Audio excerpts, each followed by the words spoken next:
Sebagian memang berhasil di pasaran, tapi sebagian lainnya tidak. Namun itulah hal yang normal dalam dunia bisnis, termasuk bisnis penyiaran televisi, khususnya tokusatsu. Walaupun mungkin masih banyak hal menarik untuk disimak, serial-serial berikut nyatanya harus terpaksa dihentikan akibat kurangnya rating penonton pada saat penayangannya. Ya, seperti yang pernah kita ulas, bahwa rating penonton masih menjadi acuan atas laku atau tidaknya acara yang mereka tayangkan, di samping nilai penjualan merchandise yang menjadi penghasilan utama tokusatsu. Dan dalam hal ini, kita akan mengulas 7 serial tokusatsu yang dihentikan karena rating rendah versi Tokufax Indonesia.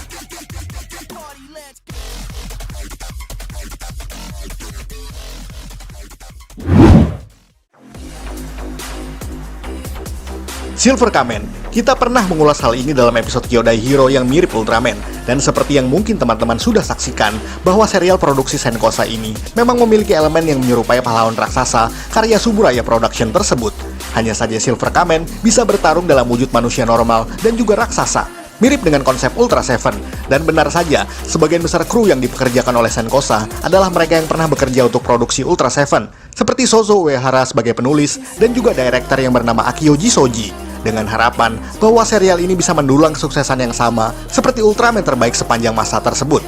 Akan tetapi pada pertengahan season, serial ini mengalami penurunan rating yang cukup mengkhawatirkan.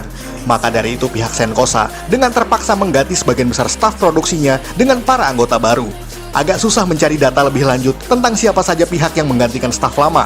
Akan tetapi justru itulah yang membuat rating Silver Kamen semakin menurun dan harus dihentikan pada episode ke-26 pada bulan Mei 1972.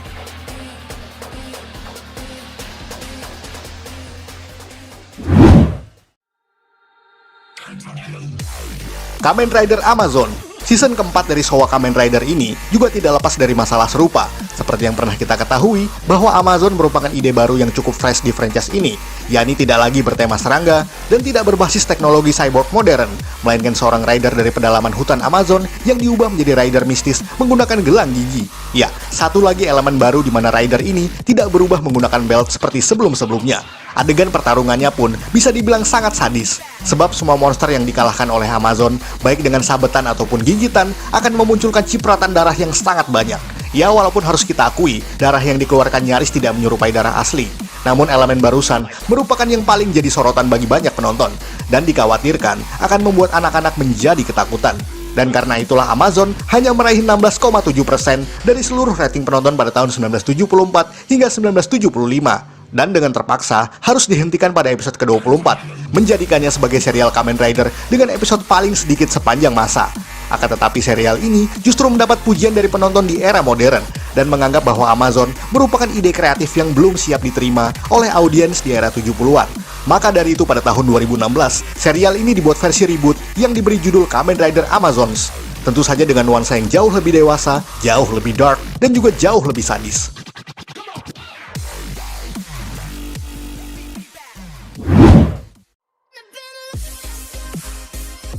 Jaka Dengikitai, installment kedua dari Sentai series ini, juga merupakan harapan besar setelah suksesnya Himitsu Sentai Goranger pada tahun 1975 hingga 1977.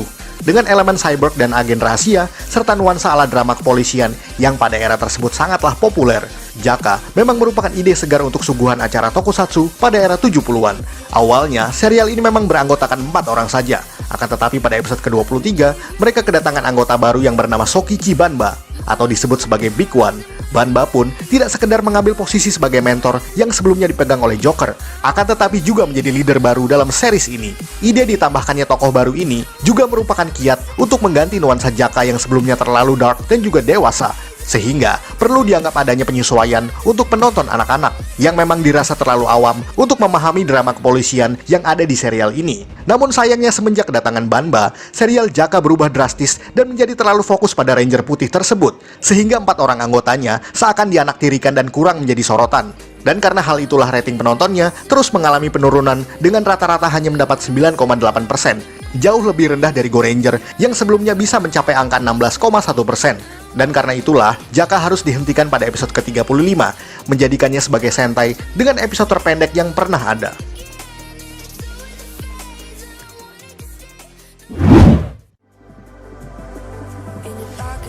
Choujinki Metalder. Siapa sangka kalau Metal Hero berwarna merah dan biru ini menjadi salah satu dalam daftar tokusatsu yang dihentikan penayangannya. Chojin Ki Metalder pun pernah ditayangkan di Indonesia pada pertengahan 90-an dan menjadi salah satu serial yang cukup memorable untuk generasi di eranya. Serial ini pun pernah diadaptasikan oleh Saban Production sebagai VR Troopers, dengan konsep yang sama seperti Mighty Morphin Power Rangers.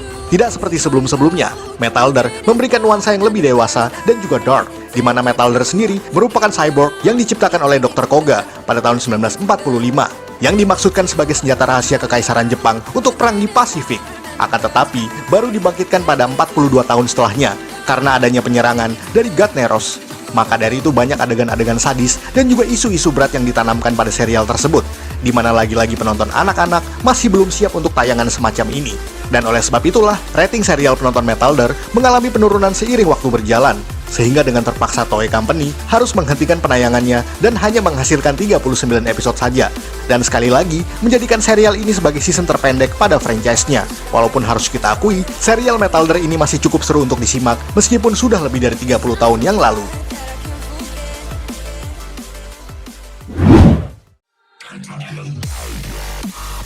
Choco Senshi Changerion, dan sekali lagi masih pada produksi Toei Company, yakni Choco Senshi Changerion. Dan bagi generasi 90-an dan 2000-an awal, serial ini mungkin masih cukup familiar bagi kita yang pernah melewati masa tersebut. Changerion sendiri disiarkan di Jepang pada 1996 dan menjadi salah satu properti Toei Company yang sangat terlupakan. Dibintangi oleh Takashi Hagino sebagai Akira Suzumura, sang protagonis Changerion. Hagino juga kemudian bermain di serial Kamen Rider Yuki pada tahun 2002 sebagai Takeshi Asakura alias Kamen Rider Ouja. Serial Changerion memberikan nuansa yang high-tech pada setiap persenjataannya, mirip sekali dengan konsep Metal Hero, hanya saja nuansa yang ditampilkan masih relatif ringan dan juga lebih condong ke arah komedi. Serial ini pun awalnya direncanakan memiliki 52 episode, namun secara praktikal, rating penonton yang dihasilkan memang kurang dari yang diharapkan, sehingga Changerion harus terpaksa dihentikan pada episode ke-39, tepatnya pada bulan Desember 1996, di mana itu merupakan tahun yang sama dengan debut penyiarannya pada bulan April sebelumnya.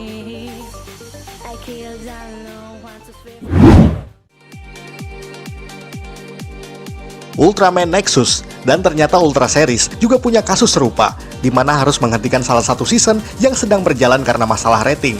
Penonton tentu saja mengenal serial ini, di mana Ultraman Nexus adalah season yang menekankan nuansa dark dan juga dewasa, sangat kontras berbeda dengan beberapa season sebelumnya yang lebih family friendly. Nexus pada dasarnya merupakan reboot atau reimagination dari original Ultraman 1966, namun dengan format yang lebih kelam dan juga realistis. Cukup menarik bagi penonton dewasa dan remaja, namun tidak dengan audiens anak-anak yang menjadi pangsa pasar sesungguhnya. Tidak seperti tokusatsu lain yang mengubah format di pertengahan season demi meningkatkan rating. Ultraman Nexus justru hanya melakukan pemindahan jam tayang sebagai kiat penyesuaian audiens, dari semula Minggu pagi menjadi jam 2 dini hari di stasiun TBS. Akan tetapi meskipun sudah dilakukan hal tersebut, rating penonton Nexus justru semakin merosot dan menghasilkan kisaran angka yang mengkhawatirkan, yakni hanya 2,96% dari semua penonton di Jepang pada saat itu. Oleh karena itu, Nexus terpaksa harus berakhir di episode ke-37. Maka dari itu season selanjutnya, yakni Ultraman Max, dibuat lebih ringan dengan nuansa komedi yang kental, sehingga dianggap lebih aman bagi audiens di bawah umur.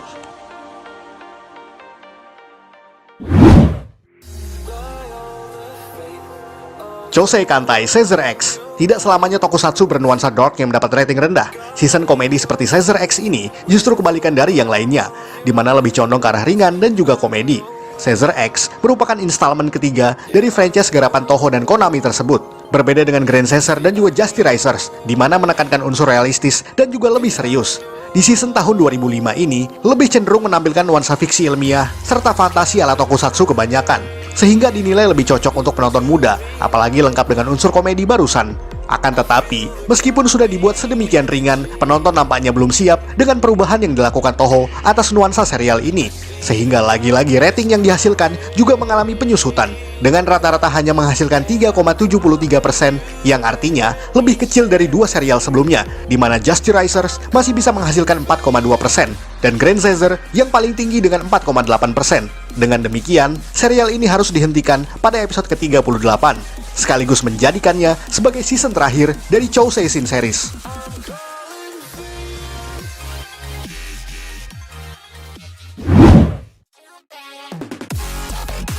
Sekian ulasan dari Tokufex Indonesia. Buat Anda yang suka dengan video ini, silakan like dan share ke media sosial Anda. Jangan lupa tinggalkan komentar. Akhir kata, salam Tokufex Indonesia.